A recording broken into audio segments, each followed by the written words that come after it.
You're listening to Know Yourself, Know Your Money by Rachel Cruze, read by the author.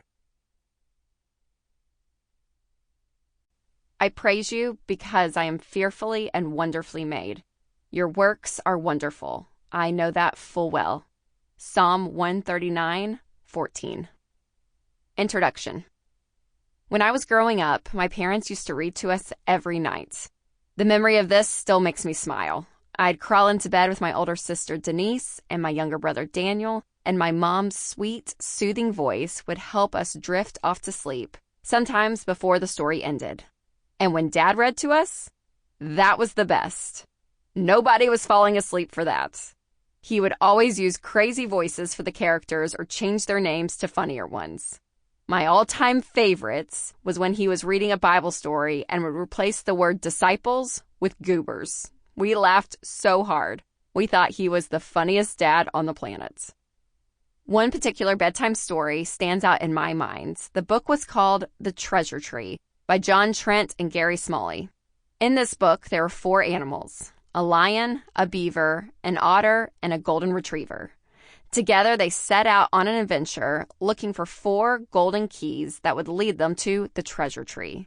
The animals have a map to help guide them, but they have another advantage too, the unique way each of them views the world. That unique view is actually what helps each of them overcome obstacles along the way. By the end of the book, the lion's leadership, the beaver's organization, the otter's quick wit, and the golden retriever's loyalty help them get to the treasure tree. Now that I look back on it as an adult, I realize that it was a pretty deep book. As a kid, it held our attention because the story was entertaining and the illustrations were beautiful. But there was more to it than that. Since it was a little longer of a book, my parents would just read 1 chapter every night. And as we listened to them read each night, we could easily see who in our family was most like each of the animals.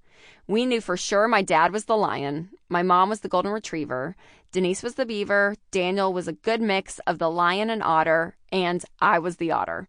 I remember, even as a 10-year-old, relating so much to that otter. She was spunky, fun, and always had a bright outlook in life. As we read, I loved it when my family would point out the otter and say, "Rachel, that's exactly what you would do." In fact, as each one of our personalities showed up in the book, we would celebrate.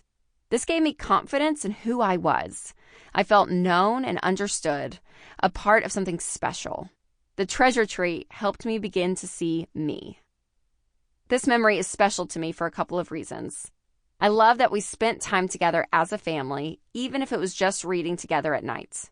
I also love that identifying with the otter helped me understand myself more clearly. I began to notice that I related in a unique way to my family and to the world. I learned that each person in my family had strengths to lean into and weaknesses to overcome. It even gave me new language to communicate better with others. Understanding myself and the people around me was both fascinating and helpful. I was hooked. Whether we learn about ourselves through life experience or counseling, through books on topics like birth order, or through personality assessments like the DISC profile, Myers-Briggs, or the Enneagram, self-awareness is powerful. We're all complex people with different stories and ways of viewing the world.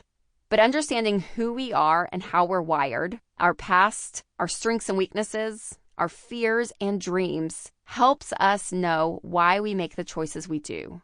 And once we know the why behind our decisions and habits, we can choose to make different ones, better ones. At Ramsey Solutions, we've helped millions of people find financial peace.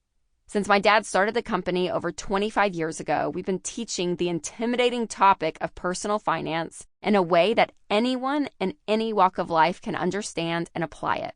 It's our passion. Want to know how to win with money? We can help.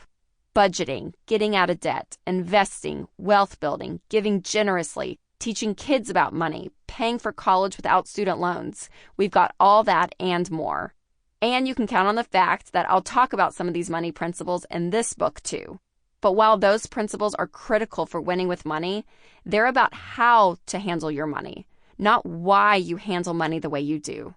There's a big difference between the two. My friend Amanda always loved to shop. Finding a good deal is a sport to her. And while she's in a good place with it now, it used Sample complete. Ready to continue?